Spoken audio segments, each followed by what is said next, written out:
Na mimi naungana na wanaume wachache wanaofurahia siku hii.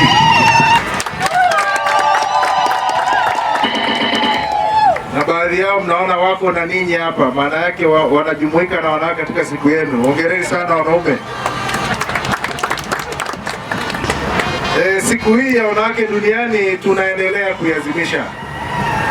Leo ikiwa ni mwaka wa 26 tangu Tanzania ilipoanza kuadhimisha juma la wanawake mwaka 1976.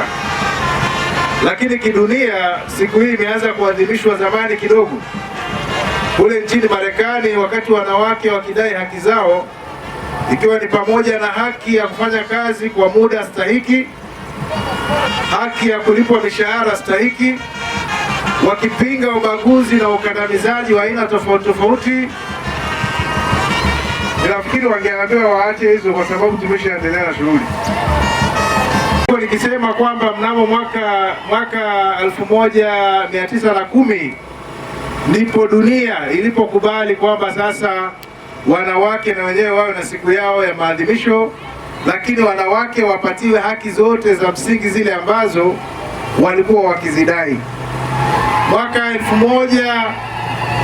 1911 pale nchini Marekani ndio juma hili la wanawake lilianza kuadhimishwa rasmi. Sasa sisi tuna miaka 29 tangu tuanze maadhimisho haya. Lakini maadhimisho haya yanalenga nini? Maadhimisho haya ni kama vile watumishi wa Mungu wanavyohubiri kuhusu watu kuacha dhambi kila siku, na kila Ijumaa na Jumapili na Jumamosi watu wanakutana wakiendelea kukumbushwa umuhimu wa kuacha dhambi.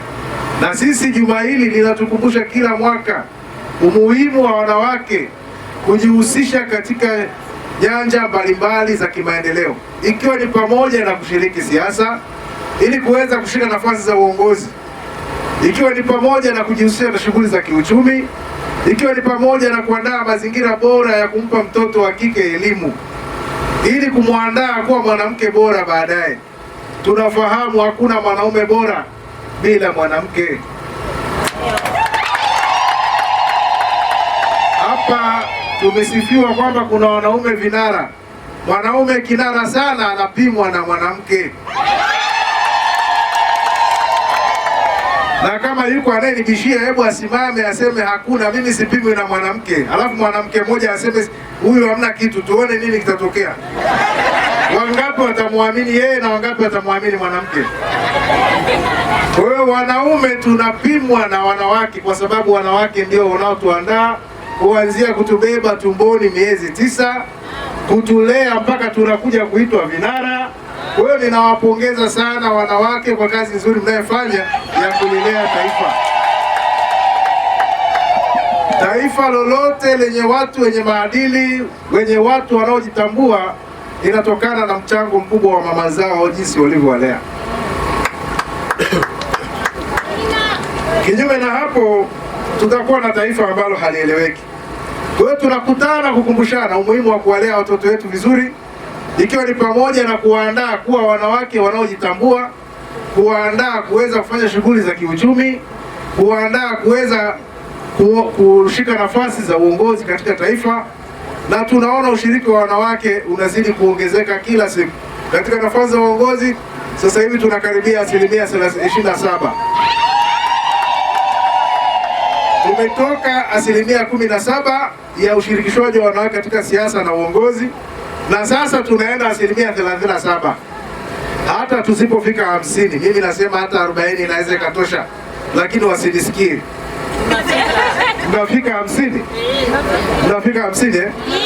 Yeah, na kitakachotufikisha 50% sio upendeleo, sio viti maalumu, ni uwezo wa vichwa vyetu. Mwenyezi Mungu alipomuumba mwanadamu alimweka porini kama pale, lakini ndani ya kichwa chake alitengeneza programu ile kuja kutengeneza ndege. Mwanadamu hakuumbwa na mabawa, lakini sasa hivi anapita angani. Hakuumbwa na gari, aliumbwa kwenye miti ya matunda, lakini programu iliyotengenezwa ndani ya kichwa chake ilibeba ndege, ilibeba teknolojia yote mnayoiona leo. Sasa na sisi ili kuweza kufika 50%, hatuhitaji kubebwa, hamuhitaji kubebwa, mnahitaji kutumia program kwenye vituo vyenu, maana imekaa tu ipo, ili muweze kuwa na uwezo. Mwanamke awe na uwezo katika nafasi atakayepewa au atakayepata. Mtapewa, mtazichukua wenyewe kwa nguvu, kwa sababu software yako kichwani ikikaa sawasawa, kuna vitu unahitaji kupewa, kuna vitu unahitaji kuvichukua, si ndio jamani? Na hiyo inawezekana. Sasa kwa siku ya leo, mimi niwatie moyo, kama sisi tumefika mahali tunaona programu imekwama, tusiache kuandaa watoto wetu wa kike katika namna bora ya kuwa na programu nzuri kichwani itakayowawezesha kuwa na nguvu ya kutunyang'anya hata wanaume kile tulichonacho na kuchukua nafasi za uongozi, za kushika uchumi, za kujiendeleza na vitu kama hivyo. Wanawake hoye! Ndugu zangu, mimi nizidi kuwasihi tuendelee kujituma. Tunapoingia kwenye kilimo, programu yako ya kichwani, yani ubongo usipofanya kazi vizuri, utalima bila mbolea, utalima mbegu za ovyo, utavuna mavuno kidogo, uchumi wako utakuwa mdogo. Ukitumia programu vizuri, utatumia mbegu bora za kisasa, utatumia taaluma ya wataalamu, utatumia viuatilifu vya kutosha, utavuna mavuno mengi na utakuwa imara kiuchumi. Kwa hiyo ni washauri wanawake, katika kutafuta haki ya kwako na haki ya watoto wetu wa kike na haki ya kizazi kijacho katika dunia ya leo, tutengeneze programu nzuri kichwani kwetu, ili tuweze wazungu wanasema take off, ili tuweze kwenda kule ambapo dunia inakusudia kumfikisha mwanamke. Lakini nisisahau kusema kwamba pamoja na hayo na kuwasifia hivi, msitusahau wanaume. Sawa jamani? Msitusahau sana, mwe mnatukumbuka, si ndio? Ukimlea mtoto wa kike vizuri, anahitaji kuja kuolewa na mwanaume mwenye akili, si ndio jamani? Kwa hiyo malezi yaende namna hiyo hiyo hata kwa watoto wa kiume. Tuwatengeneze wanaume bora wa kesho, tuwatengeneze wanaume bora wa kesho, tuandae taifa lenye watu bora wa kesho. Kazi hii inafanywa na mwanamke.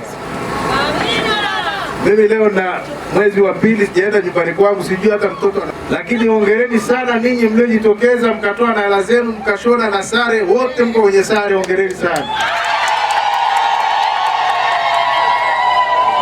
Kuna matukio mengine yanaandaliwa vizuri mpaka tunatamani tuone mwisho wake, lakini kwa sababu ya wingi wa majukumu hapa, waheshimiwa madiwani